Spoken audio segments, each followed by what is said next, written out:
ನಮ್ಮ ಉತ್ತರ ಕರ್ನಾಟಕ ಭಾಗದಲ್ಲಿ ಮಾಡುವಂತಹ ಈ ಕೆಂಪು ಮೆಣಸಿನ್ಕಾಯಿ ಕುಚ್ಚಿದ ಹಿಂಡಿ ಮಾಡೋದು ಹೆಂಗಂತ ಹೇಳ್ಕೊಡ್ತೀನಿ. ಉತ್ತರ ಕರ್ನಾಟಕದ ಅಡುಗೆಗಳು ಚಾನಲ್ನ ವೀಕ್ಷಿಸುತ್ತಿರುವ ನಿಮಗೆಲ್ಲರಿಗೂ ನನ್ನ ಚಾನಲ್ಗೆ ಸ್ವಾಗತ. ಇದು ರೊಟ್ಟಿ ಚಪಾತಿ ಜೊತೆ ಬಹಳ ರುಚಿಯಾಗಿರ್ತದೆ ನೋಡಿರಿ. ನಾನಿಲ್ಲಿ 2 ಜವಾರಿ ಟೊಮೆಟೊ ಹಣ್ಣು, 1 ಲಿಂಬೆಹಣ್ಣಿನ ಗಾತ್ರದಷ್ಟು ಹುಣಸೆ ಹಣ್ಣು, ಒಂದು 20ರಿಂದ 25 ಅಂದ್ರೆ 1/4 kg ಕಡಿಮೆ ಇದಾವೆ ಹಣ್ಣು ಮೆಣಸಿನ್ಕಾಯಿ ತೊಗೊಂಡಿನಿ. ಒಣ ಮೆಣಸಿನ್ಕಾಯಿ ಎಲ್ಲ ಹಣ್ಣು ಮೆಣಸಿನ್ಕಾಯಿ, ಟೊಮೆಟೊ ಹಣ್ಣು, ಹುಣಸೆ ಹಣ್ಣನ್ನು ಇದ್ರಾಗ ಹಾಕ್ಕೊಳ್ತೀನಿ. ಯಾವುದನ್ನು ಹುರಿದಿಲ್ಲ, ಎಲ್ಲ ಹಸಿಯದಾಗಿನ ಹಾಕ್ಕೊಳ್ತೀನಿ. ಒಂದು ಜಾರಿಗೆ ಎಲ್ಲನೂ ಹಾಕ್ಕೊಳ್ರಿ.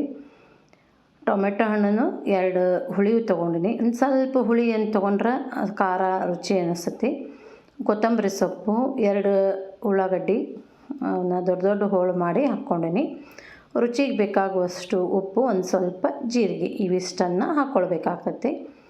ಇದಕ್ಕೆ ನಾವು ನೀರು ಹಾಕೋದೇನು ಅವಶ್ಯ ಇಲ್ಲ, ಯಾಕಂತಂದ್ರೆ ಇದು ಉಳ್ಳಾಗಡ್ಡಿ ಮತ್ತು ಟೊಮೆಟೊ ಒಳಗಿನ ನೀರನ್ನು ಬಿಟ್ಕೊಳ್ತೈತಿ. ಉಪ್ಪು ಹಾಕ್ಕೊಳ್ರಿ, ರುಚಿಗೆ ಎಷ್ಟು ಬೇಕಷ್ಟು ಉಪ್ಪು ಹಾಕ್ಕೊಳ್ರಿ. ಜೀರಿಗೆ ಇವಿಷ್ಟನ್ನು ಹಾಕ್ಕೊಂಡೆ ನೋಡಿರಿ. ಇದಕ್ಕೆ ಸ್ವಲ್ಪ ತರಿಯಾಗಿನೇ ರುಬ್ಕೋಬೇಕಾಗ್ತೈತಿ. ಈ ಚಟ್ನಿಗೆ ಭಾಳ ನುಣ್ಣಗೆ ರುಬ್ಕೊಳ್ಳೋದೇನು ಬೇಡ, ಸ್ವಲ್ಪ ತರಿಯಾಗಿ ಇರಲಿ. ಈಗ ನೋಡಿರಿ, ರುಬ್ಬಿರೋದು ಇಷ್ಟ ಆಗೈತಿ. ಈಗ ಇದನ್ನ ಚಟ್ನಿನ ಕುದಿಸ್ಕೋಬೇಕು. ಇದು ಹಂಗೆ ಹಸಿದ ತಿನ್ನೋಕ್ಕಾಗಂಗಿಲ್ಲ, ಕುದಿಸ್ಕೋಬೇಕಾಗ್ತೈತಿ. ಒಗ್ಗರಣೆ ಹಾಕ್ತೀನಿ ಈ ಚಟ್ನಿಗೆ.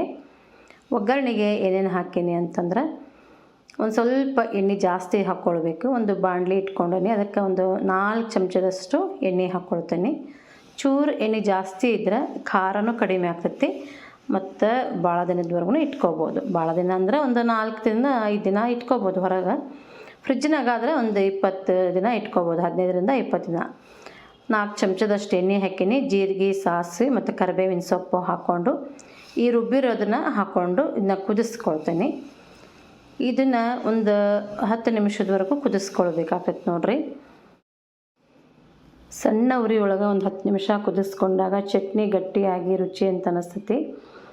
ಮತ್ತು ಇದು ಪೂರ್ತಿ ಆರಿದ್ಮೇಲೆ ಒಂದು ಗಾಜಿನ ಬಾಟ್ಲಿ ಒಳಗೂ ತೆಗೆದಿಟ್ಕೋಬೋದು, ಅಥವಾ ಒಂದು ಏರ್ಟೈಟ್ ಆಗಿರುವಂಥ ಒಂದು ಡಬ್ಬಿ ಒಳಗೆ ಹಾಕಿಟ್ಕೊಳ್ರಿ.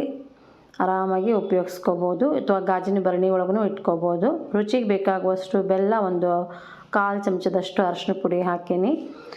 ಯಾಕಂದರೆ ನಾನು ಟೊಮೆಟೊ ಹಣ್ಣು, ಹುಣಸೆ ಹಣ್ಣು ಹಾಕಿರ್ತೀವಿ, ಚಟ್ನಿ ಸ್ವಲ್ಪ ಹುಳಿ ಅಂತ ಅನ್ನಿಸ್ಬೋದು, ಅದು ಬ್ಯಾಲೆನ್ಸ್ ಆಗಲಿ ಅಂತ ಬೆಲ್ಲ ಹಾಕೀನಿ. ಮತ್ತು ನಾನು ಹುಣಸೆ ಹಣ್ಣು, ಟೊಮೆಟೊ ಹಣ್ಣು ಯಾಕೆ ಹಾಕೀನಿ ಅಂತಂದ್ರೆ, ನಾನು ತೊಗೊಂಡಿರೋ ಮೆಣಸಿನ್ಕಾಯಿ ಬಹಳ ಖಾರ ಅಂತ ಅನ್ನಿಸ್ತಿದ್ವು. ಅದು ಸ್ವಲ್ಪ ಖಾರ ಕಡಿಮೆ ಆಗಲಿ ಅಂತ ಇದು ನಾನೇನು ಮಾಡೀನಿ ಅಂದರೆ, ಹುಣಸೆ ಹಣ್ಣು, ಟೊಮೆಟೊ ಹಣ್ಣು 2 ಬಳಸೀನಿ. ಇದರಿಂದ ರುಚಿನೂ ಜಾಸ್ತಿ ಅಂತ ಅನಿಸ್ತೈತಿ. ಉಪ್ಪು, ಖಾರ, ಹುಳಿ ಒಂದು ಸಮ ಪ್ರಮಾಣದಲ್ಲಿ ನಮ್ಗೆ ನಾಲ್ಗೆಗೆ ಸಿಕ್ಕಾಗ ಅದು ರುಚಿ ಅಂತ ಅನಿಸ್ತೈತಿ. ಇದೇ ರೀತಿ ನಾನು ಹಸಿಮೆಣ್ಸಿನ್ಕಾಯಿನೂ ಬಳಸಿ ಕುಚ್ಚಿದ ಹಿಂಡಿ ಅಂತ ಮಾಡೀನಿ. ಆ ವಿಡಿಯೋನೂ ಭಾಳ ಜನ ನೋಡಿರಿ. ಹಿಂಗೆ ನನ್ನ ವಿಡಿಯೋಗಳನ್ನು ನೋಡಿ ಸಪೋರ್ಟ್ ಮಾಡಿರಿ ಅಂತ ಕೇಳ್ಕೊಳ್ತೀನಿ. ಬಹಳಷ್ಟು ಉತ್ತರ ಕರ್ನಾಟಕದ ಅಡುಗೆಗಳ ರೆಸಿಪಿನ ತೋರಿಸೇನಿ. ನೀವು ಅವನ್ನೆಲ್ಲ ನೋಡಿ ಹೆಚ್ಚಿನ ಒಂದು ಸಂಖ್ಯೆಯಲ್ಲಿ ನನ್ನ ಚಾನಲ್ಗೆ ಸಪೋರ್ಟ್ ಮಾಡಿರಿ ಅಂತ ಕೇಳ್ಕೊಳ್ತೀನಿ. ಇವತ್ತಿನ ವಿಡಿಯೋ ನೋಡಿದ್ದಕ್ಕಾಗಿ ಎಲ್ಲರಿಗೂ ಧನ್ಯವಾದಗಳು.